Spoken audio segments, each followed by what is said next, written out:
in my mind, consciousness could be that missing link, because we have a lot of studies that's on ESP, things like remote viewing, telepathy.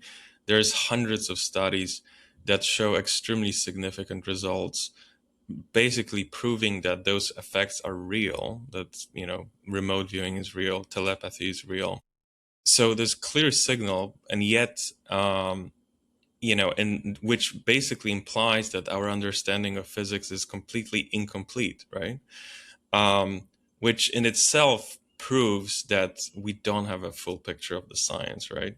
So consciousness seems to be, at least in my view, but I think a lot of other people think that as well, that missing link. The fact that people can affect physical world with their consciousness, with like collapsing the wave function in those experiments just by meditating, just by focusing on a double slit apparatus.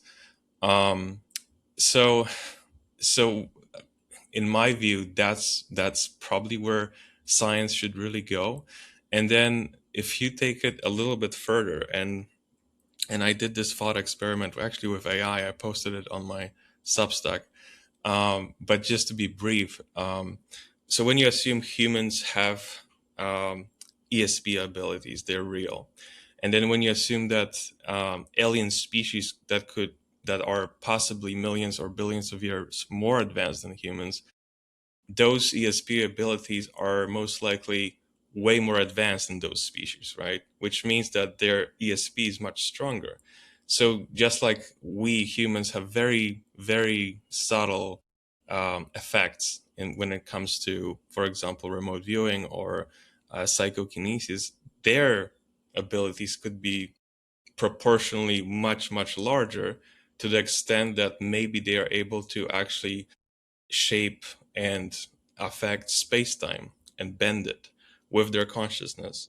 So Yeah. I did this experiment with thought experiment with AI, and AI said that yes, it is theoretically possible that if you extrapolate those abilities, millions of years ahead, um, you could potentially bend space-time, and basically, which could explain how those UFOs move and operate and Yeah. have instant accelerations and Yeah. stuff I like that. mean, I like it. I will say that my father, who was a physicist, studied a lot of anomalies, including a lot of psi work, and I got relatively roped into that as well. Um, and so a lot of the early people at Stanford Research, from Puthoff to Russell Targ to Dean Radin to Joe McMoneagle to remote viewers to Stargate and Grill Flame and all those people, uh, I've used them in doing remote viewing tasks, and all sorts of relevant psi data is in ufodex.com as well, including Dean Radin's new book, The Science of Magic, which, if you haven't read, you got to read. I mean, it's incredible. But you're right on in that consciousness and the work of Brenda Dunn and Robert John at Princeton Anomalies Lab, and um, the, um, the many efforts by people doing remote viewing um, is very important, very powerful, and very real, and it clearly is related to ETs from. I mean, there's pictures of the Roswell craft having sort of handprints where the operators would put their hands and maybe just think to the machine. Mm. Or there's other abductee experiences where I think an F-16 pilot was beamed up um, and asked to fly the craft, and he said, "Well, how do I do that? I have nothing to just think, just imagine it," and he does it. So Can control the craft with his yeah, his consciousness. mind, yeah. I mean, and there's more. You see that with Neuralink, and you see that going on with you know, that direction. Psychokinesis is relatively real. Um, well, it is real. I mean, you have everything from the Uri Geller spectacular stuff and its controversies to um, spoon bending, where I mean, Jack Houck, who invented the spoon bending party, my father went to spoon bending party number 2, and I went to spoon bending party number 285. Uh, and uh, and I saw the whole protocol, saw the whole experience, and I've got some spoons over here and forks that are bent over. Did I do it fully with my mind? No. Was there some force involved? Yeah. But when Mhm. you do the metallurgical analysis on what happens, you just see that the atomic bonds of the metal sort of move past each other or reposition.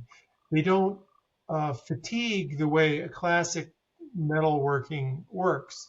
Um, Really? yeah, and the one that was most spectacular for me was I was in Pensacola, Florida, at a conference, and Ed Dames, a famous remote viewer, and like 5 of the people were in this little booth, and he just picked up the silverware off the table, held it in his hand, and limped it over, not touching that damn thing. Wow. And I'll never forget that in my entire life. Uh, and you know, so there's stuff like that happens all the time.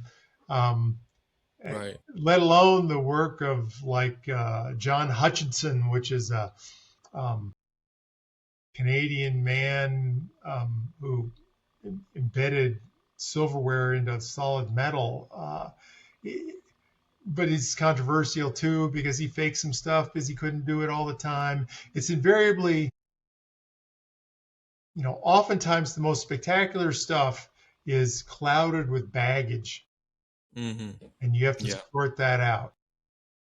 But it would make sense that if you can bend the spoon with your consciousness, you could maybe bend space-time too, right? Sure. I mean, Right? Yeah. yeah, the question is, ETs are, a separate animal. Um, Right. they, the question is, how do you improve your own psychic ability? And do you meditate more often? Do you practice more often?